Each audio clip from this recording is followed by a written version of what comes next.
Part A. In this part of the test, you'll hear two different extracts. In each extract, a health professional is talking to a patient. For questions 1 to 24, complete the notes with information you hear. Now look at the notes for extract 1.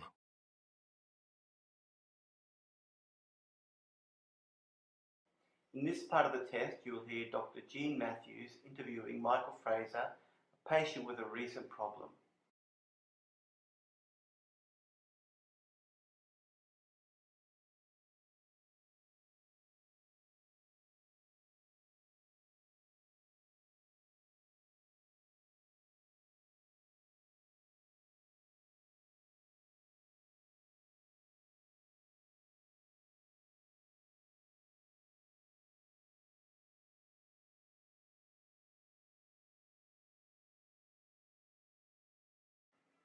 Good morning, Michael. Come on in and take a seat. My name is Jean Matthews. Hello, Doctor. Well, can you tell me what's brought you here today? Well, to be honest, I haven't been feeling well for the past week or so. That's no good. What sort of symptoms have you had? I've had a fever for a few days. It comes on worse in the afternoons as well. I have been feeling a bit nauseous as well. And are you taking anything for that? Panadol, things like that? No, I haven't. I've just been trying to tough it out. Okay. And what about your eating habits? Have you noticed any change to your appetite? Well, I don't seem to be as hungry. I haven't been able to complete my meals without feeling a bit sick. And with the nausea, has it ended up in vomiting? Yeah, I did vomit actually, both yesterday morning and this morning. That's one of the reasons I thought I'd better come and see you. Okay. And what about any other aches or pains generally? I'm feeling a little bit tired, and I've had a few pains in my joints, and I've been a little bit stiff in the mornings. And have you noticed any other sort of changes, such as yellowish skin or in the whites of your eyes? Well, I didn't, but my wife commented this morning that she thought my skin had turned a bit yellowish. And what about the colour of your urine? Any changes there? Now you mention it, I do think it's become darker in colour. Okay, I see. Now, Michael, I'd just like to get some background details before we go any further. Could we start with your age, please? I'm 38. Are you married? Yes, I am. And any children? Yeah, I've got 2 children. And how old are they? I've got a daughter who's 9 and a son who's 11. Oh, lovely. Okay. And what about your employment? What sort of work do you do? I'm a carpenter by trade. I see. And you work mainly on building sites and places like that? Well, I do work on building sites, but the company I'm currently working for now has quite a few overseas projects, so I do go overseas quite a bit with my work. And whereabouts have you worked recently? Well, this year I've been to East Timor, and I've just come back from New Guinea about 10 days ago. I see. Okay. And just tell me a little bit more about your general health. Well, pretty fine, I think. I eat healthily, and I haven't had any complaints. And do you smoke at all? I do smoke, but I try to keep it under control. I suppose I smoke about 10 cigarettes a day. Okay. And what about alcohol? Well, I have a couple of beers most days, but my wife and I are trying to be responsible and have a couple of alcohol-free days each week. Well, that's an excellent idea. Okay, very good. And now, just to go on to your family history, what about your parents? Are they in good health? Yeah, they're both in quite good health. My father, he retired a couple of years ago, but he's fine. And my mother, she's well. She does have high blood pressure, and she does take some medication for that, I believe. Okay. And do you have any brothers or sisters? I've got 3 sisters, and they're all well. Okay, good. Well, Michael, your blood pressure is certainly excellent, and you're not overweight. I'm pleased to hear that. But what I do think, based on your symptoms and the jaundice and everything you've told me, I'm a little concerned that you might have hepatitis A. Really? Well, this is not something to be greatly alarmed about, but it may be connected with your overseas travel. It's spread through fecal-oral transmission, and it may be that you've touched something and that's been contaminated, for example. So you think I might have picked this up on one of my overseas trips then? Yes, it's very possible. When you travel, do you eat the local foods? Well, actually, because I do travel a lot, I am aware of the risks and I'm very careful with what I eat. I try to only eat food from the hotel, and on this particular trip I didn't eat out in the marketplace, and I always drank bottled water. Okay. Well, look, I'm sure you did take proper precautions, but even when we do this, it's still quite possible. Sometimes the hotel staff may not have practiced the level of hygiene required.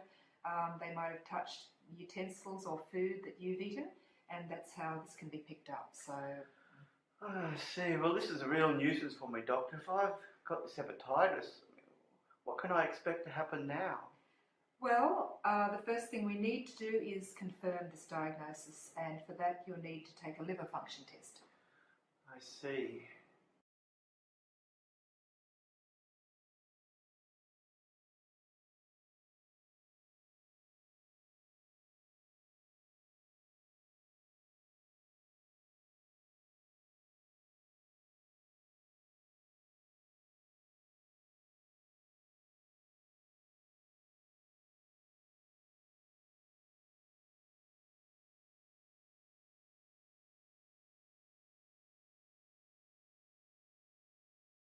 Extract 2. Questions 13 to 24. You hear a vascular surgeon talking to a new patient called Monica Patterson. For questions 13 to 24, complete the notes with a word or short phrase. You now have 30 seconds to look at the notes.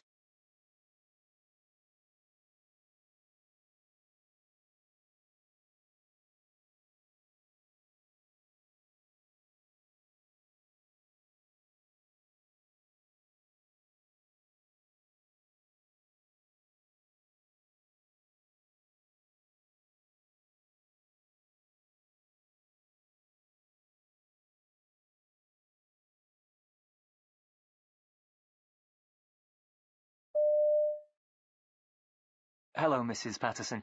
Your GP has sent you to see me because of some problems with your legs, is that right?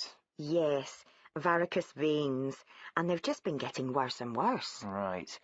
Well, I've got some notes here from your GP, but I wonder if you could tell me in your own words when this started and what's happened so far.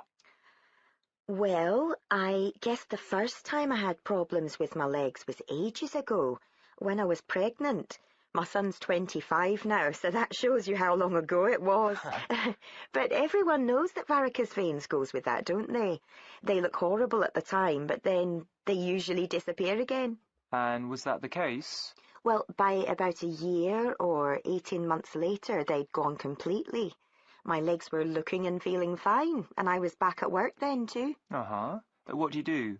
I was a chef in quite a busy restaurant, so there wasn't much opportunity for sitting around in that job, Doctor, I can tell you. But then, it must be getting on for 4 years ago now, I noticed the veins were coming back. At first I wasn't too concerned, although they seemed to get very scaly, and they itched too around the calves. I tried to follow the advice you find on websites, move around at work, try to keep your feet up on a stool, and avoid crossing your legs. Mm-hmm. And I did insist on getting a bit of exercise every day. I always managed to fit in walking around town after the lunch service, just for about half an hour or so. Oh, good. And what treatments have you had so far, Mrs. Patterson? I first went to see my GP just because they looked ghastly, and I was a bit worried about them. But he said that he could only recommend proper treatment when they got worse and were painful or I had any complications. But he did tell me I should lose some weight. That's an occupational hazard in my job. Good advice, though. Well, I did manage to get it down a bit. Anyway, about a year ago, my left leg really swelled up. In fact, they both look pretty nasty with the bulging veins. And you can see now, my feet and ankles are really swollen up. Yeah. Also, when I'm in bed, I regularly wake up with terrible cramps. Last night, I didn't know where to put myself. So, then the doctor did an ultrasound scan to see if there was a blood clot. Thankfully, that was all clear. But we agreed it was time to get my legs sorted. Yeah. The doctor arranged for me to have some injections of foam in the veins. He said it was quite a new treatment. It was just with a local anaesthetic, and I didn't have to stay in overnight, which was good. I had to wear bandages afterwards for a week or so, and then those compression stockings for another week. And since then? Well, that seemed to do the trick at first. They felt much better to start with, although I had awful headaches for the first few days, which I gather happens sometimes. Anyway, now they really seem to be worse than ever, so I'm back to square one. I'm thinking that either we have another go with the injections, or maybe I need to consider surgery this time. That's obviously more invasive, and I know from other people that I'd be very sore afterwards and would have to take time off work. That's a consideration too. I run my own hotel now, so I can't just close it for weeks on end, can I? So, what do you suggest now, Doctor?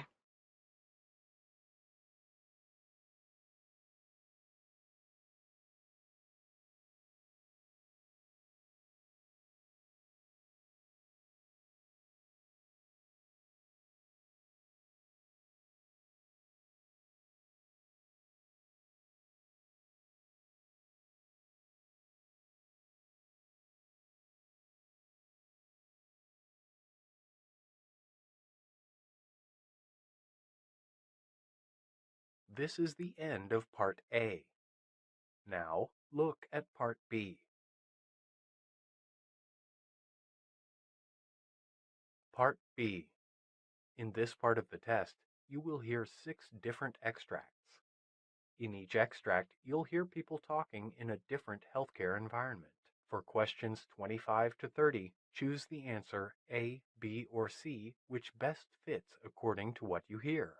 You will have time to read each question before you listen to the audio. Complete the answers as you listen to the audio. Now look at question 25. You hear a discussion between a doctor and nurse about different types of kidney cancer cells. Now read the question.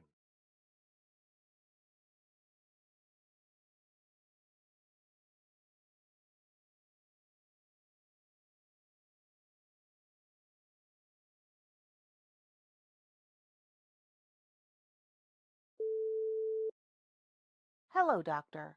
What are the different types of kidney cancer cells? Well, there are about 10 different types of kidney cancer cells. Clear cell is a very common type of cell found in about 70% of kidney cancers, which may be slow growing or grade 1 and less aggressive, or may be grade 4 with a very aggressive growth. Clear cells are susceptible to treatment with immunotherapy and targeted therapy.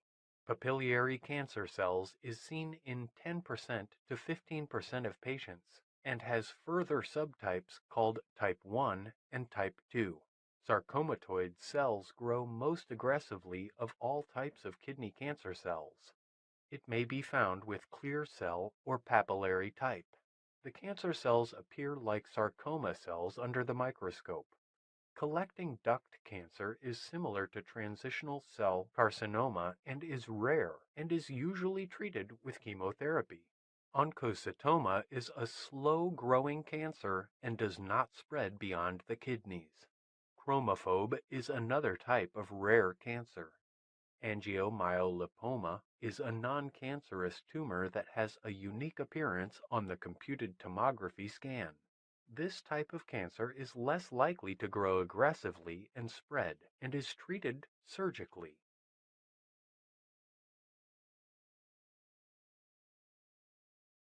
Question 26. You hear a discussion between a doctor and nurse about fibrosis. Now read the question.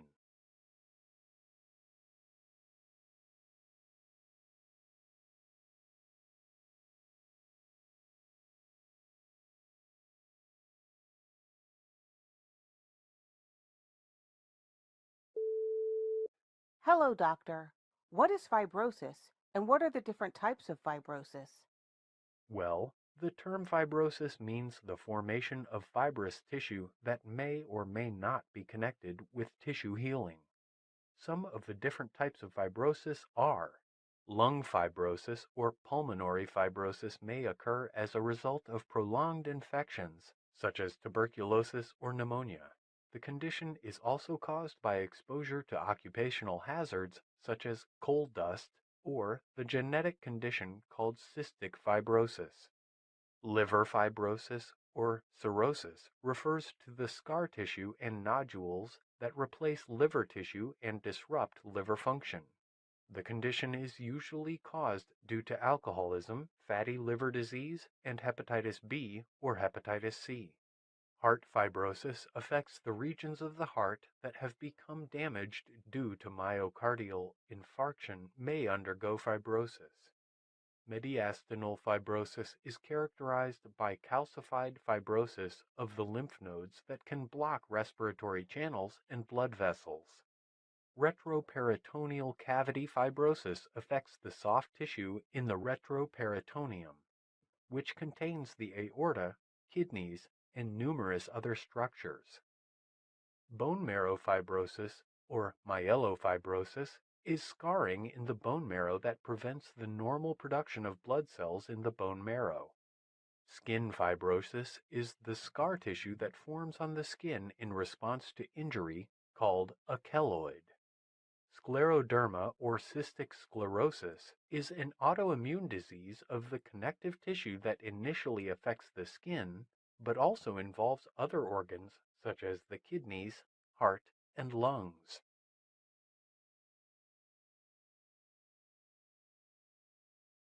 Question 27. You hear a discussion between a doctor and a nurse about autophagy. Now read the question.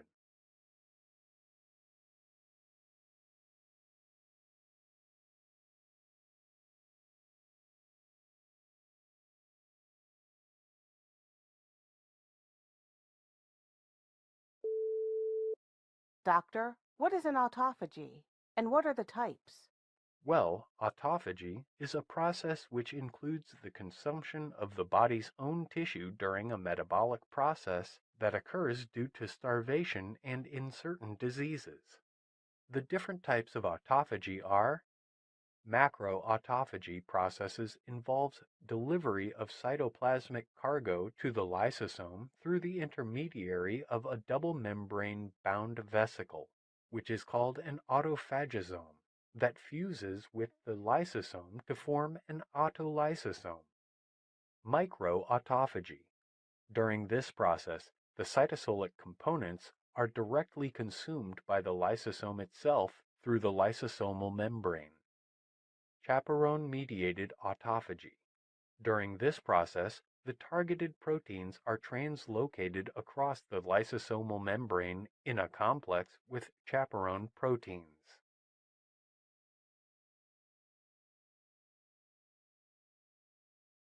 Question 28. You hear a discussion about the role of epinephrine in human body. Now read the question.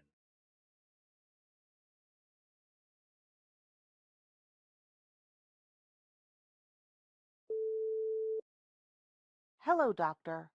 What is the role of epinephrine in our body? Well, triggering fight or flight response is the role of epinephrine in our body. This occurs when a person is subject to a threat, which causes a signaling process to occur, leading to our reaction to the potential danger. Epinephrine and liver cells. One of the places where epinephrine has an effect is in the liver. Epinephrine, along with another hormone called glucagon, is responsible for the breakdown of glycogen in liver cells. Epinephrine and the lungs. The lungs contain smooth muscle. Epinephrine causes smooth muscles to relax. Specifically, epinephrine binds to beta-2 adrenergic receptors on bronchial muscle cells. Epinephrine and the skin. The effect of epinephrine on the skin is mainly caused by it binding to alpha-adrenergic receptors, the alpha-2 adrenergic receptor in particular. Epinephrine and the heart. Epinephrine binds to beta-adrenergic receptors on heart muscle cells. This causes the contraction rate of the heart to increase. This ultimately leads to increased blood supply to the tissues in the body.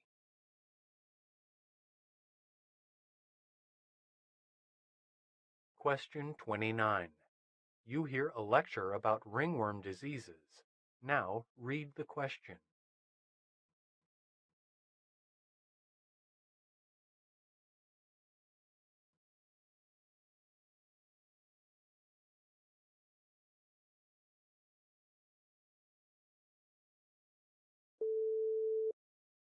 Ringworm, or tinea, or dermatophytosis, is a common skin and nail infection caused by fungus. Because the disease causes an itchy, red, circular rash, the disease is called ringworm. The different types of ringworm are usually named for the location of the infection in the body. Areas of the body parts that can be affected by ringworm are tinea pedis, infects the feet, which is also called athlete's foot. Tinea cruris infects inner thighs, groin, or buttocks, which is also called jock itch. Tinea capitis infects the scalp, and Tinea barbae infects the beard. Tinea manuum cause infections in hands. Tinea unguium, or onychomycosis, infects fingernails and toenails or fingernails. Tinea corporis infects other body parts such as legs and arms. Question 30. You hear a discussion about different types of rheumatoid arthritis. Now read the question.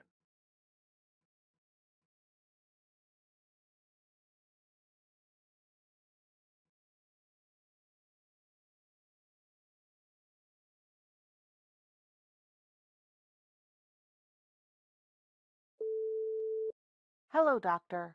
What are different types of humanoid arthritis? Knowing the exact type of rheumatoid arthritis will be very helpful to provide an appropriate treatment to the patient. Types of rheumatoid arthritis include: if a patient has seropositive rheumatoid arthritis, the blood test result would show a positive rheumatoid factor. This means the patient has the antibodies that cause the immune system to attack the joints. Juvenile idiopathic arthritis refers to rheumatoid arthritis in people younger than 17 years of age. The condition was previously known as juvenile rheumatoid arthritis. The symptoms are the same as those of other types of rheumatoid arthritis. However, they may also include eye inflammation and issues with physical development. If the patient has a seronegative rheumatoid arthritis, the blood test would show a negative rheumatoid factor and a negative anticyclic citrullinated peptide. But if the patient still has rheumatoid arthritis symptoms, it may be probably a seronegative rheumatoid arthritis. The patient may eventually develop antibodies, changing the diagnosis to seropositive rheumatoid arthritis.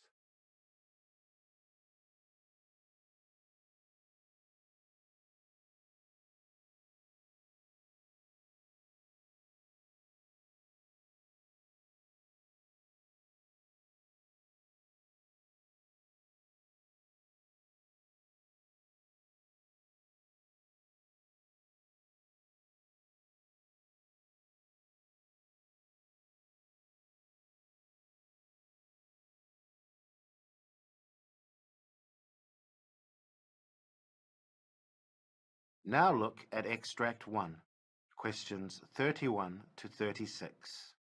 You hear an ear, nose and throat specialist called Cynthia Davison giving a presentation about the causes and treatment of nosebleeds. You now have 90 seconds to read questions 31 to 36.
Good afternoon, I'm Cynthia Davison, and my presentation will focus on the causes and treatments of nosebleeds and the implications for those of us working in the health service. About 60% of people get nosebleeds at some time in their life, particularly children and old people. Most of these events resolve spontaneously, and the mortality rate from nosebleeds is extremely low. But treating them still costs the health service a lot of money. In my own hospital, over 40% of admissions in ENT involve nosebleeds. Ideally, we treat many of these as outpatients, yet the majority of those patients will stay in for 5 days. Last year, in my department, €250,000 was spent on the management of this condition. Clearly, any saving on that, if duplicated in hospitals across the country, would have a positive impact on resources for other services.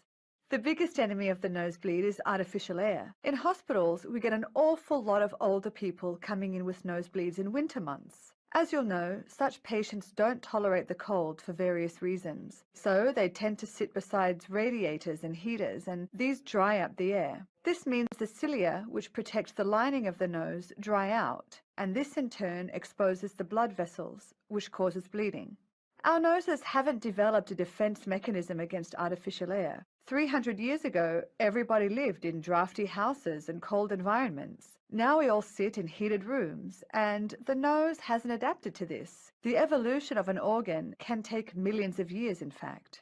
The immediate cause of a nosebleed can be local trauma or inflammation caused by a simple cold, but systemic diseases have to be ruled out in all adults presenting with the condition. People with chronic allergies in the nose are more prone to nosebleeds, and there are some other serious conditions that can present in this way, including cases where the kidney or the liver is no longer functioning as it should. Foreign bodies that enter the nose by some means can trigger nosebleeds, though these are more common in children than adults, and usually there'd be a foul discharge associated with the foreign body. But for a lot of the nosebleeds we see, about 30%, we can't find a specific cause. A lot of people who are at the age where they get high blood pressure are prone to nosebleeds, but the blood pressure itself doesn't cause them. So when we see an adult with a nosebleed, we have to consider the systemic cause, not just look at the event itself.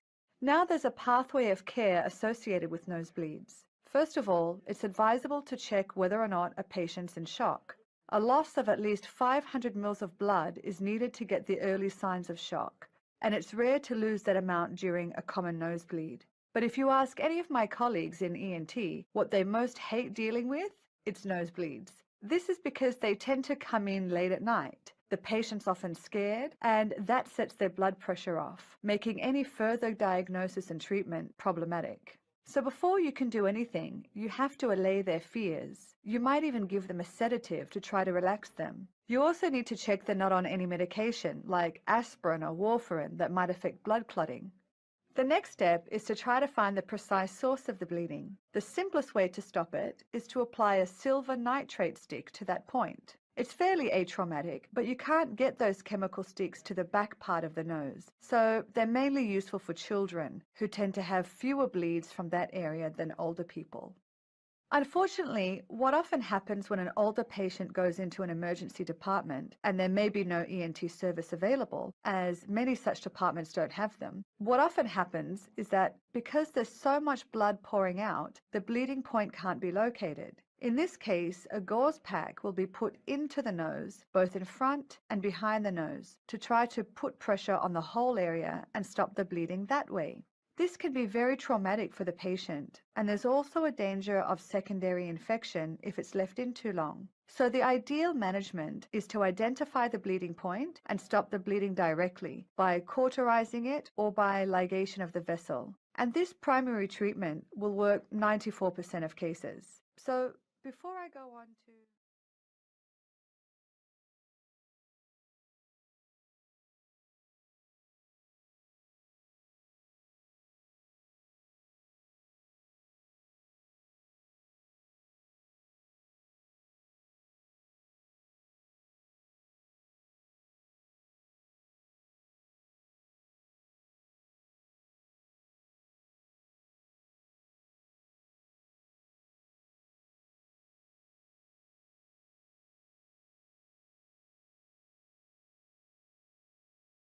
Extract 2. Questions 37 to 42. You hear the doctor giving a lecture on different types of viruses and their impacts. You have 90 seconds to read questions 37 to 42.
Pox viruses are the oval-shaped or brick-shaped viruses having large double-stranded DNA genomes which exist worldwide, causing disease in humans and many other species. Typically, poxvirus infections form lesions, disseminated rash, or skin nodules. In human beings, infection usually occurs due to the contact with infected animals, materials, or individuals. While certain types of pox viruses, such as variola virus or smallpox, no longer exist in nature, other pox viruses still exist and cause diseases to humans. These include orf virus, monkeypox virus, molluscum contagiosum, etc.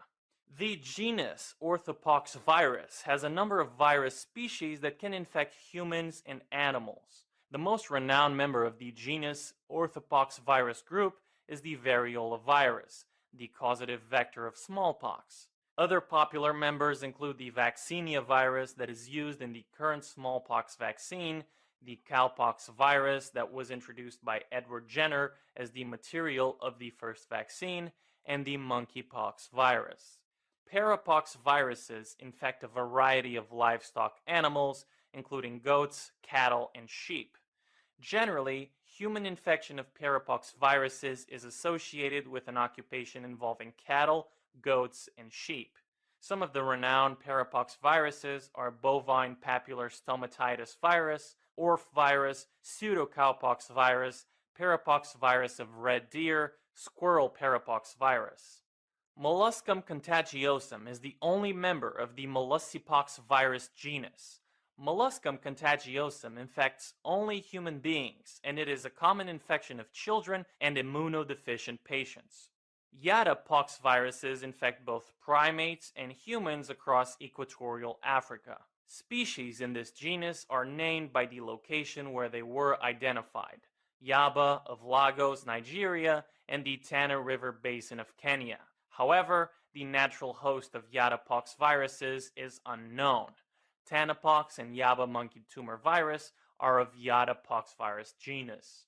Capripox viruses cause infection in goats, cattle, and sheep that can cause high morbidity and outbreaks of capripox viruses that can have a severe economic impact on farmers. The viruses of this genus are listed by the World Organizations for Animal Health as significant animal diseases that require serious concern. Sheeppox virus, goatpox virus, and lumpy skin disease viruses are of Capripox virus genus.